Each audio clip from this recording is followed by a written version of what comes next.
Hi guys, and today I'm welcoming you to the interview with the person who is in a very exciting and interesting profession nowadays, and this is the coach, and she's doing the life coaching, business coaching, and lots of other types of coaching, so she's going to give more details on that. So welcome Alyssa, and I want her to introduce herself and tell a little bit more about what she's doing, how she came up to be a coach, and where did she study that.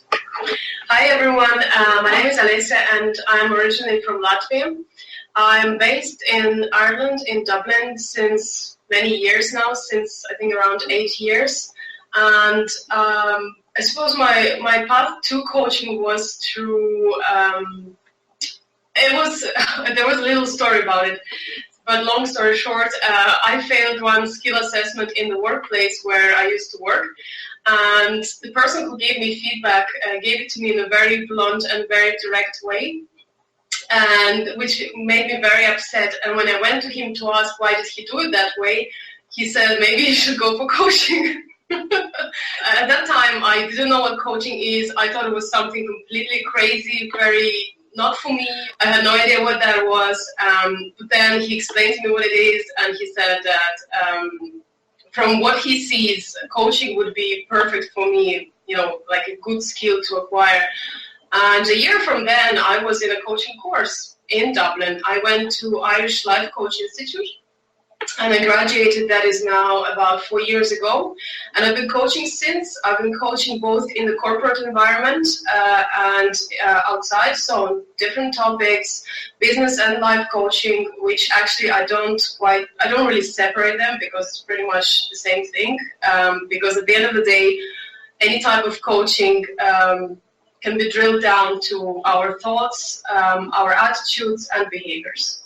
Yeah, so this is actually one of the best examples on how your own problem or something you discover as a problem in the world around you or in your friends' environment can be the business idea. And can you tell a little bit more what are the most common topics for coaching and how many people or clients have you had so far? Okay, so I've had about, I think, around 200 clients now. But when people come for the first time to me, and so the first initial conversation, the topics are absolutely different. So it can be lack of confidence in a particular situation. It can be lack of clarity around their career or what they want to do. Career would be probably very common because I was coaching in the corporate environment, so people wouldn't understand how to progress, what it is that exactly they want, and so on. So sometimes people cannot make a decision. I mean, obviously they can, but they lack the clarity, and that's how we basically started.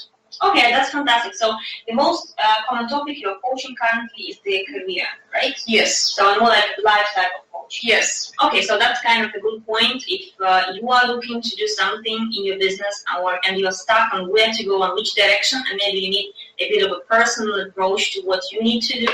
So I think Alyssa would be a really great point of contact for that. And what are the peculiarities of coaching for business and for life coaching? Are there any at all? I suppose, so like I mentioned before, I wouldn't really separate business coaching from life coaching, although there is a tendency to do so. So if you Google, for example, the word coaching, right, you will see business coaching, career coaching, life coaching, but all it really is about a coach raising clients' awareness around whatever it is they're concerned about or they worry about or they want to achieve, So the peculiarities is really, it's all about bringing the client to the clarity that they need or they want, and bringing them into the present moment. So making them present, aware, and clear. And once they are in that space, they will know themselves what to do. Wow, that's cool. And is there any specific time frame in which you can say, like, okay, within the 1 month, 2 months, 3 months, we're going to get where you want to get? So this is very individual because obviously a coach or myself, for example, I would always do my best. So I would always do the same kind of steps or maybe the same type of questions. But then it is up to the person. So it depends on how open the person is straight away. So some people can open up straight away. and then it will be very quick and very dynamic, and the breakthrough will happen maybe in the second session or maybe even in the first, right?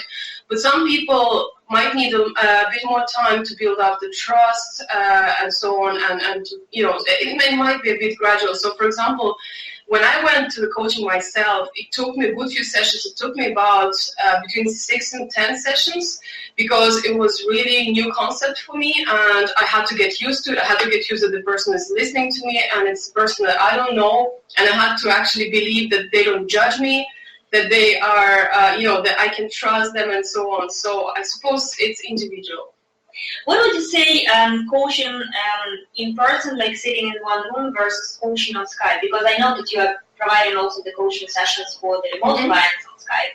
So are there any difficulties that you find in that? Or okay, that's a very, very good question, because so when coaching originated, right, it was always face-to-face, and it still is face-to-face. But we have to admit to the fact that, everything is digital now. So coaching can be digital, and even though a lot of people would still feel a bit awkward about it, I've tried it myself. So I was coached through Skype, and I was giving coaching through Skype as well, and it works absolutely the same way as it is when you're face-to-face, because as long as you have the video and you can watch, person's emotions or face expressions, the tone of the voice, well, obviously the tone of the voice you can do on the phone as well, but the gestures, and everything, it is exactly the same. I mean, there is absolutely no difference. It worked for me, and it worked for the person that I was coaching, so it is absolutely brilliant. And I think the best part of it is that you don't need to think about logistics. You don't need to think, I have to drive there after work, before work. It's really complicated,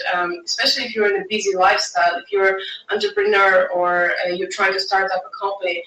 Plus, if you do it on Skype, actually, regardless whether you do it on Skype or face-to-face, you can also, I usually do follow up with the email, and I always offer to people to give me a call if they want afterwards to clarify something and so on. So it is doable, and it really works. Well, that's fantastic. So, and you will see right now in the video the email address where you can get in touch with Alyssa if you would be interested in getting some coaching. I've heard that you started blogging recently, and how do you find it? And is it something that people would be interested in reading? And would you mind sharing the web address of your blog? Absolutely. So the name of my blog is gettherecoaching.co.uk.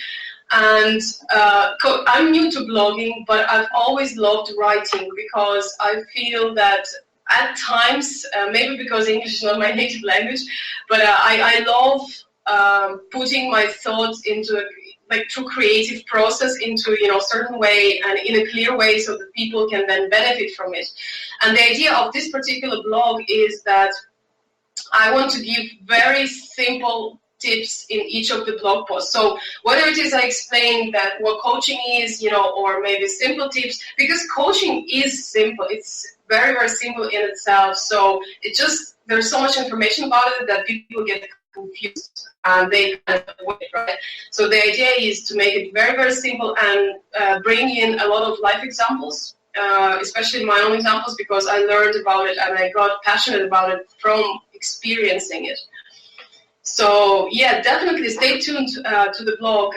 I'll be giving a lot of tips on maybe how to handle your reactions, your thoughts, especially those thought patterns that are not that are against us, let's say, that want to sabotage you, especially when you're trying to achieve your goals and so on. So that's perfect. You're gonna get the web address of the coaching blog of Elise as well, so you can have a reference to that. And one more thing that we normally ask on the entrepreneurs and in our videos. So as you've been a professional coach, doing that for a while already, what would be your tips for the people who have an idea of becoming a coach, either a life coach or a business coach? What would be your tips of where to start with? Wow, that's a good one. I suppose you need to understand first how committed you would be to that. You need to understand exactly what it is. You need to understand whether you can be a good listener. By good listener, I don't mean just being silent when the other person speaks. By good listener, I mean being really present, being able to park all your stuff, no matter what is going on in your head, in your life, and so on, in your family, right? So if you're able to do that, go for it. But I suppose that the main point is you need to really feel the drive for it. So if you think about it, you know what coaching is, and you think about it, and you really feel like you want to do it at any time during the day, like I do, that's your thing. Okay, perfect. Thank you very much for your time. Thank you. And we'll keep in touch with Alyssa. And if you're interested, you have all the contact details in this video. Thank you, guys, and have a nice day.